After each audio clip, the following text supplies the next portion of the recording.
नमस्कार दोस्तों, मेरे इस कहानी के चैनल पर आपका बहुत बहुत स्वागत है। आज की कहानी है बाली का वध। भगवान राम ने सुग्रीव की सहायता करने के लिए बाली पर छिपकर बाण चलाया था। जब बाली को पता चला कि बाण चलाने वाला स्वयं रघुनंदन श्री राम है, तो वह हैरान हुआ और पूछा, मर्यादा के स्वरूप प्रभु राम, आपने ऐसा क्यों किया? आपने छिपकर मुझे क्यों मारा? प्रभु श्री राम ने जो जवाब दिया, उसे सुनकर बाली भी हैरान रह गया। क्या आपने कभी सोचा है कि मर्यादा पुरुषोत्तम श्री राम, जिन्होंने जीवन भर धर्म और नीति का पालन किया, उन्होंने बाली जैसे वीर को पीछे से तीर क्यों मारा? क्या ये उस महान राजा की गरिमा के अनुरूप था? जब हम राम नाम सुनते हैं तो आंखों के सामने एक ऐसा आदर्श पुरुष उभरता है जो मर्यादा में जीवन जीता है, जो हर निर्णय धर्म की तराजू पर तौलता है और जो न्याय के लिए खुद का भी त्याग कर देता है।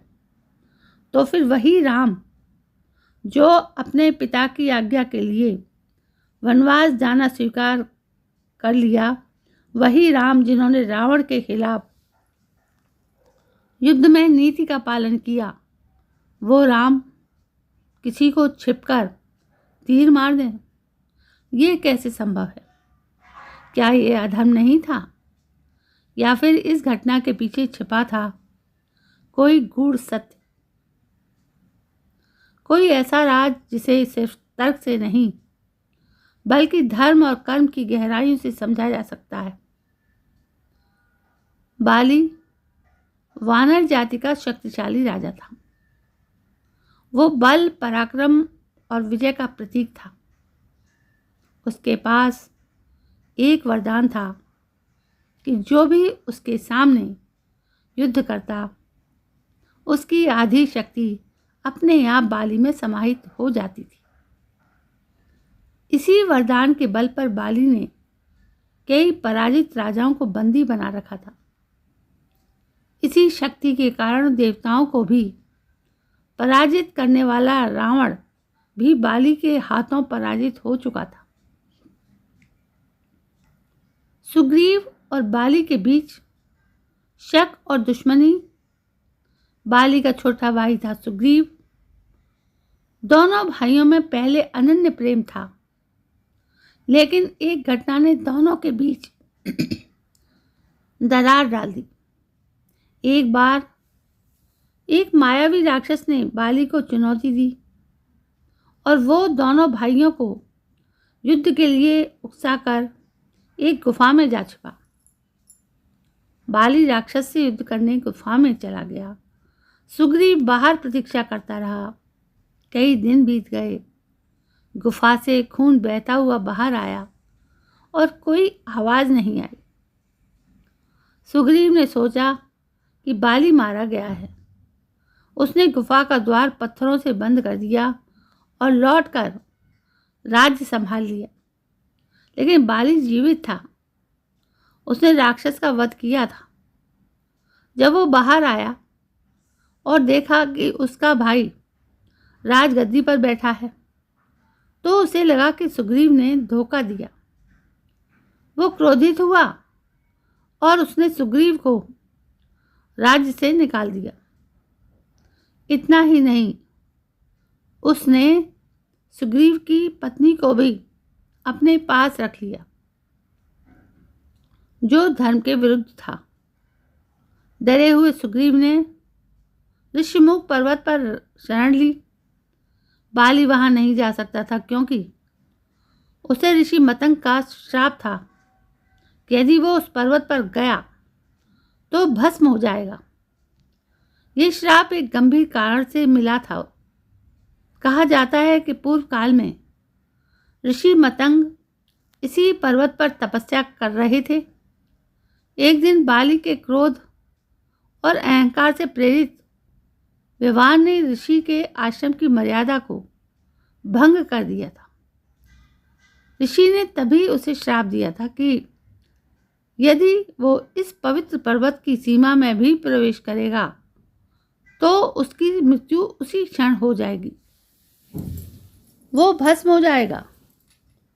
यही कारण था कि सुग्रीव को यह स्थान सुरक्षित लगा और वो यहीं रहने लगा। ऋष्यमुख पर्वत सिर्फ एक आश्रम नहीं था, बल्कि ये एक पवित्र भूमि थी। श्री राम को न्याय और अधर्म के बीच निर्णय लेना था। उसी समय श्री राम और लक्ष्मण सीता की खोज में वन वन भटकते हुए ऋष्यमुख पर्वत पहुंचे। उनकी भेंट सुग्रीव से हुई। सुग्रीव ने उन्हें अपनी पीड़ा सुनाई, अपने अपमान की कथा सुनाई और श्री राम से सहायता मांगी। श्री राम ने सुग्रीव को न्याय का आश्वासन दिया। बदले में सुग्रीव ने देवी सीता की खोज में सहायता देने का वचन दिया। ये दोनों के बीच एक पवित्र मैत्री गठबंधन बन गया। तय हुआ कि सुग्रीव बाली को युद्ध के लिए ललकारेगा। जब बाली युद्ध के लिए आएगा तो श्री राम पेड़ की ओर से तीर चलाकर बाली का वध करेंगे। ऐसा ही हुआ। पहले युद्ध में श्री राम सुग्रीव और बाली में भेद नहीं कर पाए, क्योंकि दोनों भाई एक जैसे लगते थे। इसलिए अगली बार सुग्रीव को एक माला पहनाई गई जिससे पहचान हो सके। जैसे ही बाली और सुग्रीव का युद्ध शुरू हुआ और बाली सुग्रीव पर भारी पड़ने लगा, श्री राम ने छिपकर तीर चलाया। तीर सीधे बाली के हृदय में लगा और वो भूमि पर गिर पड़ा। बाली ने श्री राम से प्रश्न किया, आप कौन हैं? आपने मुझे क्यों मारा? वो भी छिपकर। श्री राम ने उत्तर दिया, मैं राम हूँ, अयोध्या का वनवासी राजा। मैं धर्म की रक्षा के लिए आया हूँ। सुग्रीव ने मेरी शरण ली है और अब वो तुम्हारे अन्याय का शिकार है। तुमने न केवल अपने भाई को राज्य से निकाला, बल्कि उसकी पत्नी को भी अपने पास रख लिया। ये धर्म के विपरीत है। बाली ने फिर पूछा, लेकिन आप युद्ध में मेरे सामने आ सकते थे, आपने छिपकर क्यों मारा? श्री राम ने उत्तर दिया, हे बाली, मैं तुम्हारे सामने युद्ध करता तो शायद तुम मुझसे कुछ प्रश्न करते, शक्ति भी छीन लेते। मैं किसी व्यक्तिगत विजय के लिए नहीं, बल्कि धर्म की स्थापना के लिए आया हूँ। मैं क्षत्रिय हूँ और एक राजा के रूप में मेरा कर्तव्य है कि जो मेरे राज्य की शरण में आए उसे न्याय दिलाऊं। श्री राम का ये उत्तर संदेश था कि धर्म किसी रूप या रीति का बंधक नहीं होता, वो परिस्थिति और कर्म के आधार पर चलता है। कुछ शास्त्रों में ये भी कहा गया है कि ये घटना पूर्व जन्म से जुड़ी थी। पूर्व जन्म में बाली ने एक ऋषि की तपस्या भंग करने की कोशिश की थी और एक निर्दोष को छुपकर मारा था। तब ऋषि ने उसे श्राप दिया था कि अगले जन्म में भगवान विष्णु उसके साथ भी यही करेंगे, छिपकर वध। इस प्रकार ये भी माना जाता है कि बाली को उसका कर्म फल मिला। राम द्वारा किया गया वध केवल इस जीवन का नहीं, बल्कि संचित कर्मों का भी परिणाम था।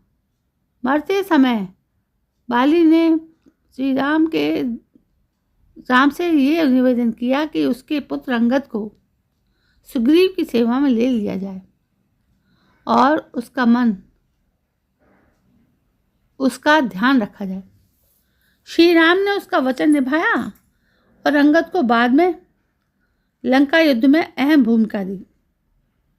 इस पूरे प्रसंग से हमें कई गहरी सीख मिलती है। पहली, कि शक्ति का दुरुपयोग अंततः विनाश की ओर ले जाता है। दूसरी, कि न्याय के लिए किया गया कोई कार्य, चाहे वो किसी भी रूप में हो, यदि वो धर्म सम्मत है तो उसका उद्देश्य श्रेष्ठ होता है। और तीसरी बात यह है कि कर्म कभी व्यर्थ नहीं जाते। जो जैसा करता है उसे वैसा ही फल मिलता है। तो दोस्तों, अब आपको पता चला कि श्री राम का निर्णय उस समय लोगों के लिए विवादास्पद क्यों हो सकता था, लेकिन उनके हर कार्य के पीछे धर्म की गहराई और कर्म के सिद्धांत की व्याख्या छिपी थी। राम ने बाली को नहीं मारा, उन्होंने अधर्म को समाप्त किया। यह निर्णय एक राजा का नहीं था, यह एक धर्मात्मा का था, एक न्यायप्रिय पुरुष का था, जो न किसी भय से विचलित होता है, न किसी मोह से। ये कथा आज भी हमें ये सिखाती है कि कभी कभी परिस्थितियाँ असामान्य होती हैं और न्याय के लिए असामान्य कदम उठाने पड़ते हैं। लेकिन अगर मन और उद्देश्य शुद्ध है तो वो निर्णय इतिहास में धर्म का उदाहरण बन जाता है। इसलिए जब कोई पूछे राम ने बाली को छिपकर क्यों मारा, तो उत्तर स्पष्ट है, धर्म की रक्षा के लिए, अन्याय के अंत के लिए। यही था उनका कर्म न्याय। तो दोस्तों, कैसी लगी आपको ये कहानी? अब यदि कहानी पसंद आई है तो लाइक करें और कमेंट करें, चैनल को सब्सक्राइब करें और बेल दबाएं। अगली कहानी तक जय हिंद, वंदे मातरम।